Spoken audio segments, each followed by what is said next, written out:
estudio, la entrevista con Eduardo Serrano.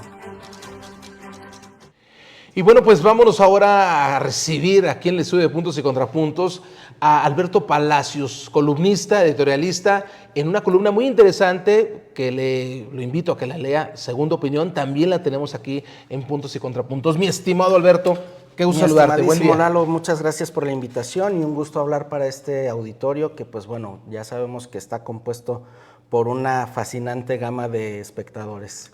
Pues muchas gracias, mi estimado Alberto. A ver, antes de saludar, Rosa Estrada, saludos a José Rodríguez, que hace algunos momentos se reportó para saludar también a Luis Ernesto. Lulitas también ya se está reportando. Alberto, ¿cuál es el futuro de los partidos políticos aquí en Durango? Más allá del escenario nacional, que sabemos que tiene sus complejidades, la fuerza de la 4T, de Morena y sus aliados, pues está creciendo, o sea, es sin duda, aunque muchos ya visualizan una debacle leve, pero ya una caída, derivado del desgaste en el poder, en fin. Pero en Durango los partidos políticos tienen sus rutas, su trabajo, propia dinámica. Su propia dinámica. Vámonos por partes, de uno por uno. Empecemos por el PRI, ¿te parece? ¿Cuál será el futuro inmediato para el PRI?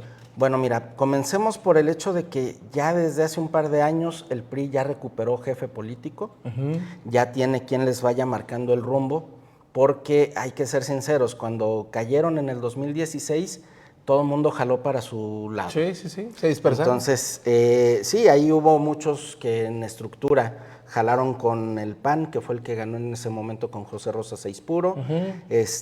Hubo una mala decisión, a mi parecer, en ese entonces de poner en la dirigencia a Luis Enrique Benítez, que lejos de... que fue un error. Muy, muy grave error. Porque recordemos, incluso con seccionales muy icónicas del tricolor de ese entonces, pues salió de pleito. No olvidemos ahí que hubo hasta jaloneos, creo que con la señora Guilla, en paz descanse. Y pues fue lo que hizo correr a buena medida de la estructura del tricolor al blanquiazul. Ok. Pero de ahí vino ya una recuperación que fue lo que le fue dando forma ya al triunfo de Esteban Villegas, y que de ahí se vuelven a reagrupar.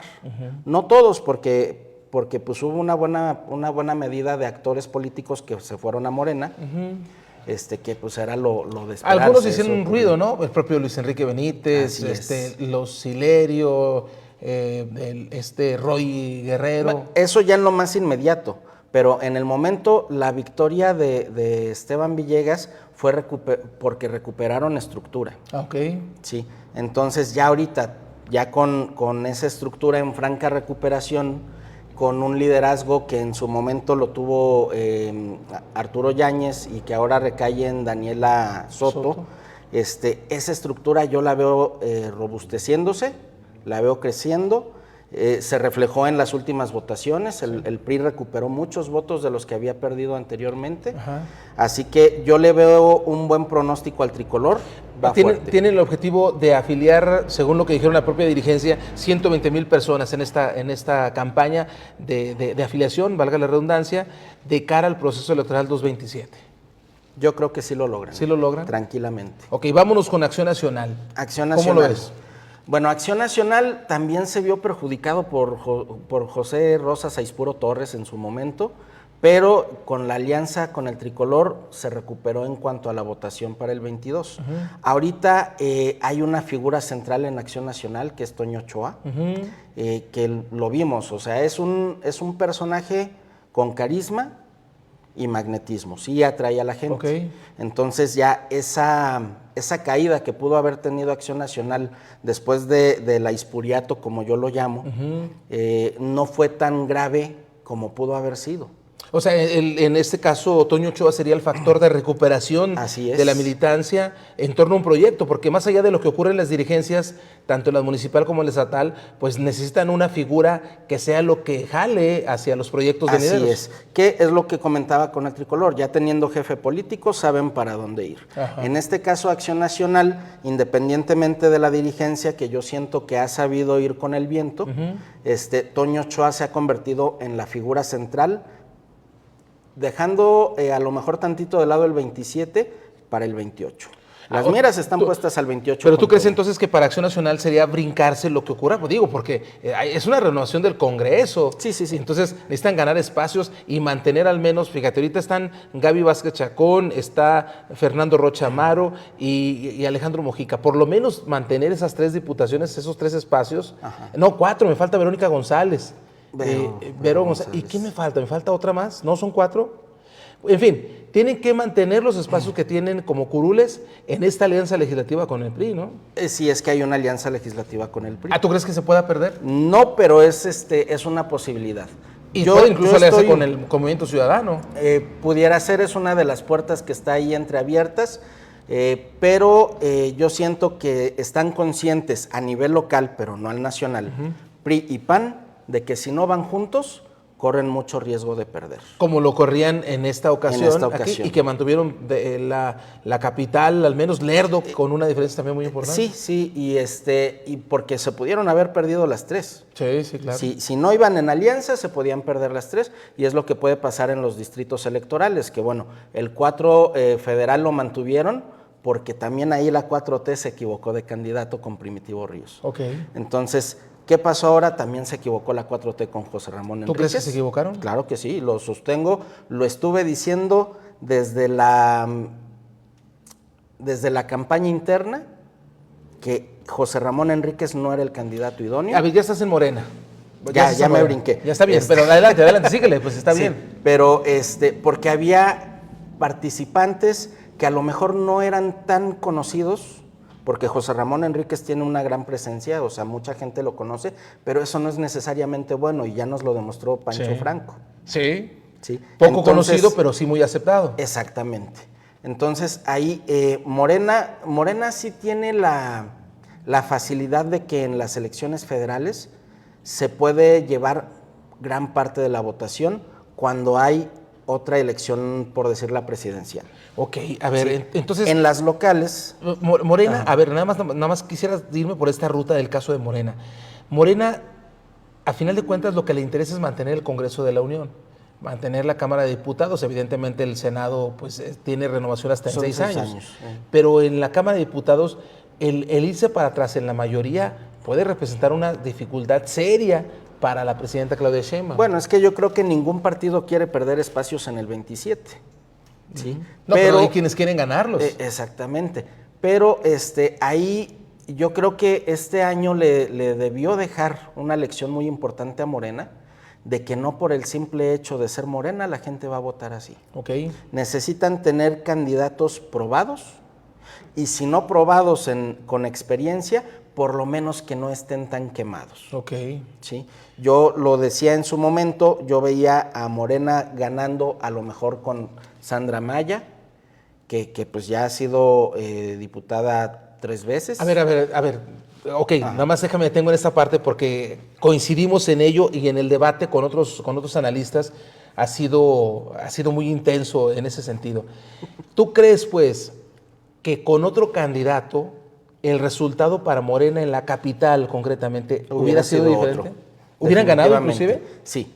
¿Tú crees que se hubieran ganado? Yo creo que se hubiera ganado con Sandra Maya, con Iván Gurrola, y por no dejar a lo mejor hasta con Margarita Valdés. Ok, Sandra Maya, Margarita Valdés e Iván Gurrola pudieran haber sido la diferencia, pero estamos hablando de 40,000 votos, o sea... Morena se fue a tercer lugar. ¿Y de dónde crees que salieron los votos que pusieron en segundo a Movimiento Ciudadano? No, pues muchos de ellos fueron de la 4T también. Exactamente. Pues fueron, realmente dispersó, pulverizó el voto en la figura de José Ramón Enríquez. Coincido contigo en el hecho de que el resultado hubiera sido diferente, no sé si para ganar, pero tú afirmas que Sandra Maya, Iván Gurrola o Margarita Valdés hubieran dado un resultado que les diera el triunfo a Morena y sus aliados? A lo mejor con una diferencia mínima, a lo mejor se hubiera polarizado y esto implicaría que Movimiento Ciudadano se hubiera ido ahora sí que a un lejano tercer lugar. Probablemente. Órale, interesante tu punto de... Por eso es bueno escuchar una segunda opinión con Alberto Palacios.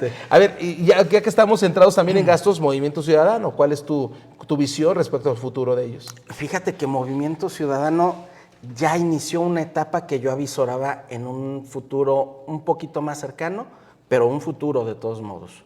Están adelantando una etapa que yo veía venir con 3, 4 años de diferencia. ¿En cuanto a qué? El ¿Crecimiento? voto joven. El voto joven. El voto joven. ¿Sí lograron cautivarlo? Yo creo que sí. Es más, no creo, estoy seguro que sí. La mayoría de los chavos que conozco, que trato por mi hijo en edad universitaria y los demás, se fueron por Movimiento Ciudadano porque había un repudio al PRI y al PAN y no les convenció José Ramón Enríquez en la 4T. Ok, ni con melón ni con sandía y me voy con el Pancho del otro día. Así es, con el Franco. Con el Franco. Sí. Pero aquí la cuestión es que yo lo veía más a futuro porque, fíjate, nadie lo ha visto como una estrategia. El hecho de las cancioncitas de este niño, Sí, ya sí, muchacho, sí. Yagüi. Sí, don Yagüi, ya lo vamos a ver como abuelo. ¿Cuántos niños crecieron nada más escuchando la canción? Tienes razón. Y moviéndose, A ver, cantando. porque antes lo que decíamos, o sea, pues la cancioncita sí pega, pero todo el mundo se la sabía, ya hasta en los antros la tocaban, la de Maines. Exactamente. Entonces, ¿qué pasa? Que los niños se van programando, empiezan a generar una simpatía por todo lo que los identifique con la canción. Ok, entonces quiere decir que la estrategia de Movimiento Ciudadano que se gestó hace 10 años, digámoslo así, quizás más, ya está dando frutos electorales. Así es. Ok. Entonces, yo lo veía como una generación más adelante, pero ahorita se está consolidando porque Movimiento Ciudadano no solo creció aquí en Durango capital. No, también en Veracruz. Creció en Y en La otros Laguna, municipios, sí, creció sí. en Veracruz, pues ya tienen más gobiernos estatales. Ok. Tienen Nuevo León, tienen Jalisco. Entonces, llevan un crecimiento franco. Ok. Volvemos. Y yo creo que si manejan bien sus cartas aquí en Durango, van a crecer todavía más. Ok, muy, muy interesante. Coincido contigo en este caso. No lo había visto en el tema de la cancioncita. Sí digo, es una mercadotecnia muy buena, pero no lo había visto como esa programación de A una... las futuras generaciones. Sí, interesante tu segunda opinión al respecto. Y finalmente nos vamos con la chiquillada, ¿no? Partido Verde Ecologista, ¿cómo lo ves? Pues el Partido Verde yo lo veo en un limbo desde hace tiempo. Le ha faltado rumbo, pues. Yo creo que por eso se está apoyando en personajes como Sandra, que Sandra es morenista, pero la nombraron hasta coordinadora del octavo distrito, del Partido Verde. La candidatura de Sandra fue por el Partido Verde, aunque iba en alianza. Entonces, ¿tú con crees que hay Morena. una posibilidad de que Sandra emigre al Verde? No creo que sea eso, sino que siento que el Partido Verde se está anclando de la figura de Sandra y otros liderazgos Alan González también, para por ejemplo. mantenerse. Alan, por ejemplo, que recordemos, Alan estaba creo en Movimiento Ciudadano. Ajá. Y Alan era de los perfiles que yo veía con futuro. ¿Tendrá un futuro verde? Puede ser, Ok. puede ser.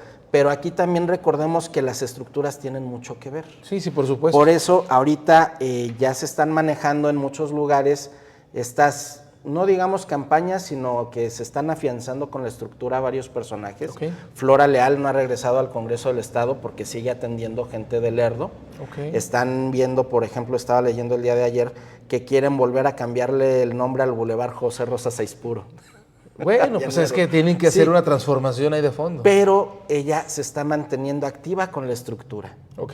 Eso quiere decir que pudiera buscar el segundo distrito federal para el 27.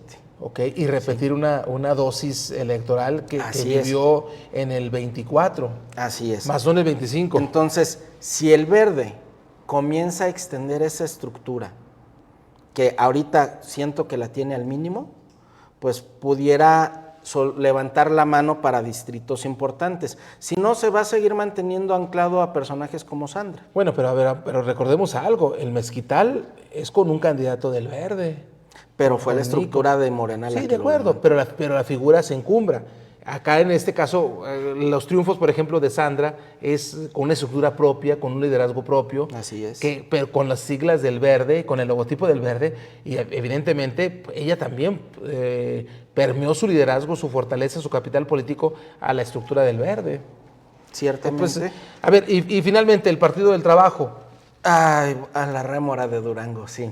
La Remora de Durango. La Remora de Durango, hombre. ¿Hace cuánto no crece la estructura del Partido del Trabajo? Pero se mantienen, va a tener 2 regidores. Pues sí, pero precisamente, o sea, porque 2 o ya 1, tenían... no 1 nada más, ¿verdad? Uno. Uno nada más. Fue uno. Pero ¿cuántos diputados tiene? Ninguno. Ninguno. Los perdió. Así es. Desde el 18, ¿eh? Sí. ¿Y por qué los perdió? Pues porque no quería ir en la coalición con Morena si no le daban los espacios que querían. O sea, a ver, el Partido del Trabajo va nadando de muertito, pues. Sí. Va y sobrevive gracias a las votaciones en cascada que genera Morena. O sea, si rompieran la alianza los de Morena con el PT, estaría destinado Estuvieron a punto de perder el registro el año, ¿qué fue? ¿Hace 2 años? Pero les hace falta ahí en San Lázaro. O sea, lo que ocurre aquí es sacrificable. Si llegan a suplir esos diputados del PT con diputados del Verde, Ya no va a tener caso. yo creo que les funciona igual a nivel nacional. Ay, yo veo difícil porque también no quieren, acá en Morena parece que tienen esa visión de no dejar que les crezcan los enanos porque de pronto se les puede convertir en un problema. El PT en San Lázaro les metió problemas. Así Votó es. en contra en algunas iniciativas, iba Y por eso lo conveniente para Morena sería ir cambiando diputados del PT por diputados del Verde. Porque también por más diputados de Morena no, porque viene esa sobrerepresentación que tanto pelean. Por eso PRI te y PAN. digo, por eso, a lo mejor van a buscar otra alternativa de otro partido. En fin, pues interesante el comentario, la segunda opinión de Alberto Palacios. Te agradezco mucho, mi estimado. No, yo te agradezco el que te hayas dado muchísimo el la tiempo. invitación, porque de verdad yo sé lo importante que es este espacio, yo sé de la audiencia de peso que tienen y te agradezco mucho que me hayas tomado en cuenta para ir extendiendo esta segunda opinión de todo. Por eso, si es interesante leer la segunda opinión, escucharlo y verlo, pues es sin duda también todo un deleite aquí Y con mi discutirlo. estimado. Así es, debatirlo. Mi estimado Alberto Palacios, muchas gracias. Acompáñame Gracias a a despedir ti, el Lalo. noticiero porque ya nos pasamos un poquito de la hora, pero tenemos la